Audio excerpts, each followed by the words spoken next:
Rhonda, welcome. I'm so happy to be here. We had a lot of fun when we first got together at our session, and it's been nothing but a lot of fun ever since then. I've been really looking forward to this interview. Thank you for joining us today. Thank you so much for asking me. Hmm. So, Rhonda, I always start the same way.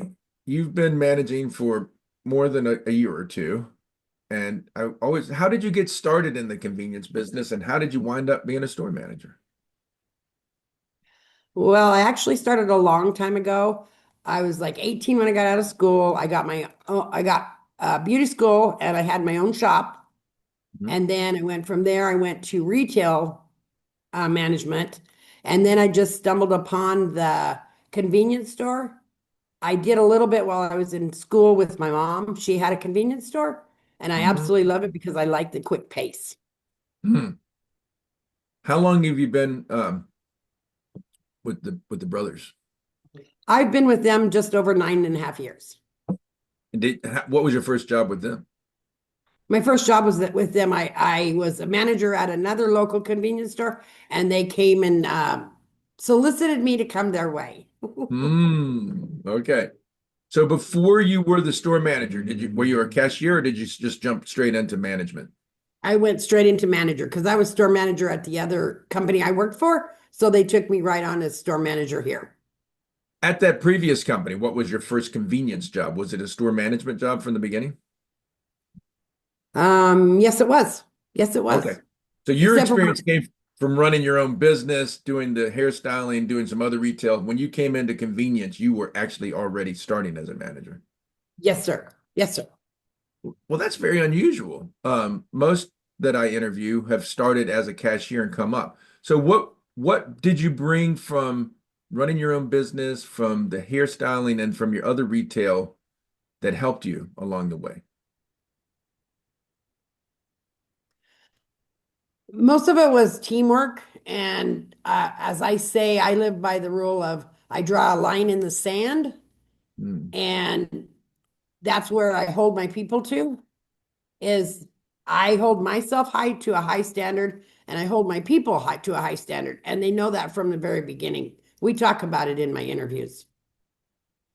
You start in the interview setting Yes. expectations. Yes. All right, I'm going off script. I'm just going to throw it out here because that's what you love and I love. So Mason sent me this video from this chef, this world-class chef, and he said the problem for a lot of people of holding high standards is we create dependencies on ourselves. We have to create a process and teach them, and we can't expect them to be at the highest standard in the beginning. We have to shoot for consistency and then draw it forward. We have to shoot for consistency and then create the excellence. What's your reaction to that by setting a high standard? What do you think he's getting at? Well, I want to bring out the best in everybody. And if you start out by expecting these lower standards, they're not going to push themselves. Hmm. So when I give a list to my crew to do, I give them a humongous list. One that one that I know they're not going to accomplish. And I've Okay. been blown away by what they get done. But if you give them this itty bitty little list or litty bitty little list of expectations, that's all they're going to do. So you need to push them a little bit to see their greatness. All right, we're going to get off track, and we've been accused of doing that. We'll try to keep it tied back together. But so high expectations, but then you set a list. So the chef, I think, is saying your list is the process I'm talking about. That is true. But you have people that are easily pulled away to something else. When you're not there, as they say, if the cat's away, the mice will play. Hmm. And the list keeps them on task. Tell me more. The list gives them a reason, a list of things to do that you expect. And if you've gained their respect for you, they will do what they can to keep that respect for you. All right, now we're on the third tangent. Oh, you're killing me. You're killing me. This is what we do. So I said something the other day. My wife, so I got a call on Sunday. We were walking. We just walked out of the church and we were walking. It was a beautiful day. And we had a challenge going on with one of our staff. And I said, I really don't worry if somebody likes me today. I want them to respect me 3 years from now. And my wife looked like, you care if people like you. I said, I do, but, and I want people to like me, but I'm the boss, so I have to make sure they respect me, and the friendship can come later. Am I trying, am I off? What do you think? Okay, it's very hard to be a true friend, like you say, and be their boss. In all the years I've done this, I've only had two people I can do that with. Most of the time you have to get their respect as their leader, as the person to go to and trust in, and then the friendship comes like your wife says it, or like you said, it comes later. But she says 'Cause I I have, care deeply about it. And I say, yeah, I do. I do want everybody to like me. That's true. But I can't let that impact my need to be a good boss. yeah, yep. Well, the way I look at it is I know people talk about me behind my back, and okay, if they're talking about me, they're leaving everybody else alone. But I know I'm doing my job. Hmm. So you and I have this style that can be like quite endearing. I mean, come on, sometimes we're quite charming, right? But other times it's like, what in the world? Why do we do that? I mean, everybody's been asking me, and I don't even know myself. Why do we do that, Rhonda? I don't know. I know that I do that because I'm very, very passionate about some things.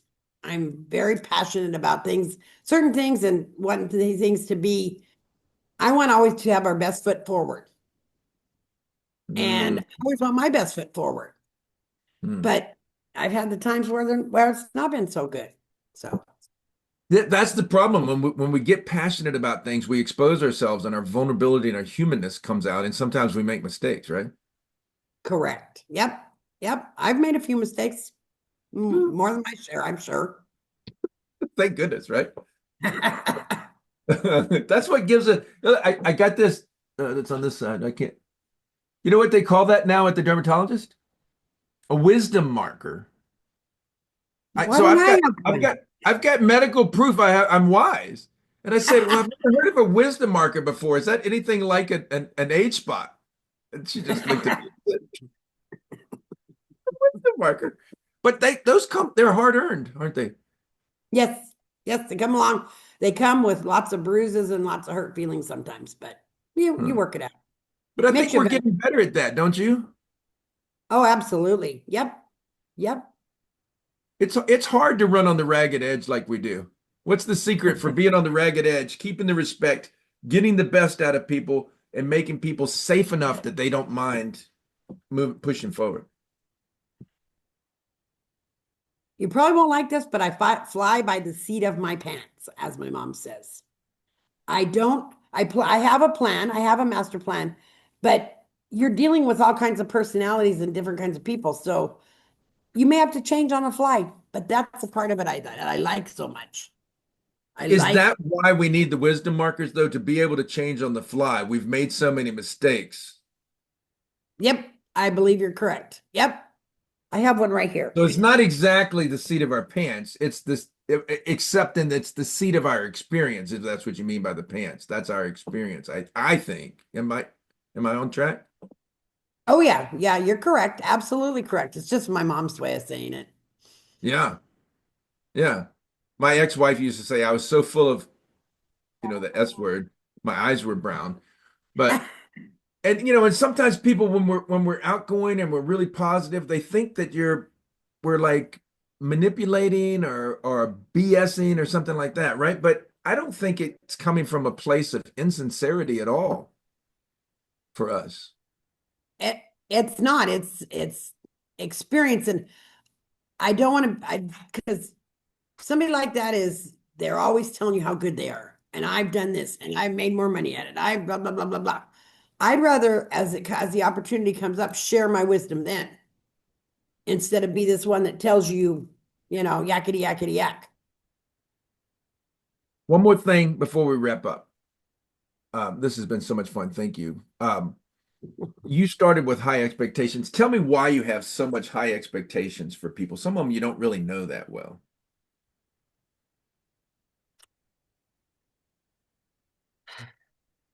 because I always want to have our best foot forward. Because you lose one customer or you don't look right for one customer, it spreads quicker than doing the right thing by everybody all the time. So I want to be the leader that people look up to that call and go, hey, I have this problem. Can you help me? And I jump right in and help instead of being, oh gosh, I don't want to talk to Rhonda. She's awful. She'll just do nothing but go Mm. on and on and on. So the first question in the three that employees ask you is, can you help me? Yep, But absolutely. but I all right, so I think that's getting close to it. I'm going to keep digging a little bit more. You set high expectations for people and you don't know them that well. What makes you believe that they can attain those high expectations for somebody you don't even know? Because from the very first time I talked to them, there's just a feeling you get. You just get a feeling of trust with them from the very beginning. I've had, and sometimes you have to take the lower one and make them a diamond in the rough.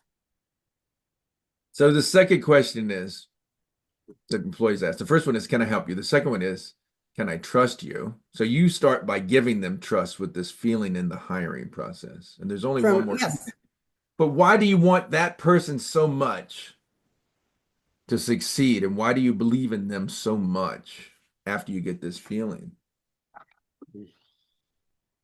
because if they succeed, they feel better about themselves, and in turn, I feel better by providing them the guidance that they need to get where they want to be. Because I train everybody to be me.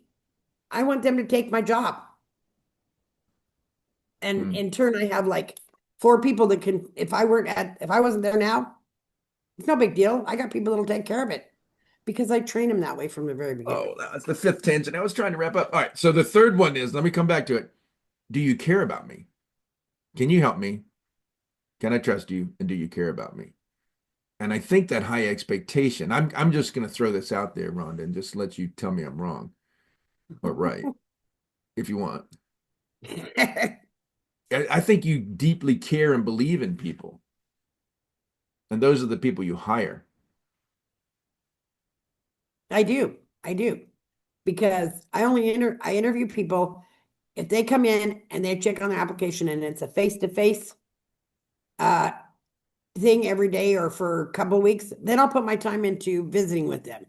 If they drop off their application and they call me and go, "Hey, I'm just calling on my application," I those people are not the ones that I want. I want the people that actually care and come into my store to see me face to face.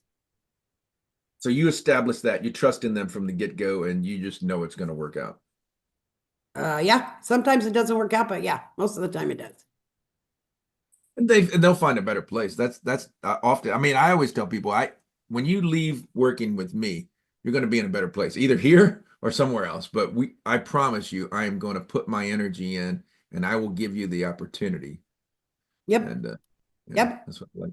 I didn't get everything covered, but I think we covered more important stuff than I had lined up. So I'm going to go with your model, with our experience, our seat of the pants, and call this a conclusion. So there's only one thing left. All right, so Ron, a lot of the people that watch these videos are new managers, and you were selected because you're not a new manager.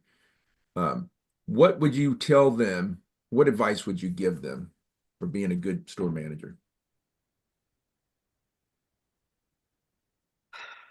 That's a tough one, but I would tell them to be true to themselves. Your heart will lead you which way you need to go. You need to be true to yourself. You need to make sure you set your standards and stick to them. Don't be like this. How you want your ship run, keep it straight. I And as love I it. told you, hold everybody to the same standard at their level. We'll save that for interview number two because you and I both know that it's impossible to hold everybody to the same standard. Your turn. Well, yes, no, it's not because you can. It just depends on everybody's an individual. You have to hold them like if this person's here and this person's here, I'm going to hold them to the same standard because I want this person to go up. And as this person comes up, this person that's already high is going to go higher because they don't want them to catch them. See, it works. Believe me, it works.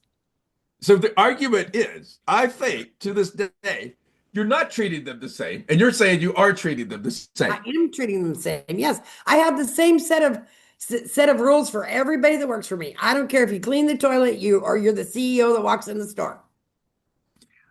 And I've seen the CEO that walks in your store, and I believe that that's absolutely true because he does treat everybody like that. Yeah. So I will give you that, that everybody gets treated with the same respect. But I'm going to come back one more time. As you're treating people the same, aren't there individual nuances for where they are that makes it look at least that you're treating them differently? I from the outside looking in, probably. But if your team knows you and you've worked, if it's somebody that's been there a while or somebody that just came on, they're going to understand what you're doing because you did the same thing with them. Hmm. Or if you have two new ones, you're treating them the same way. You're doing the same thing for both of them. Some of them are more receptive, as you know, more receptive to what you're doing than other ones are. Well, if this one's not receptive, then maybe that one needs to go away. Hmm. Tangent 8 and 9 for the future.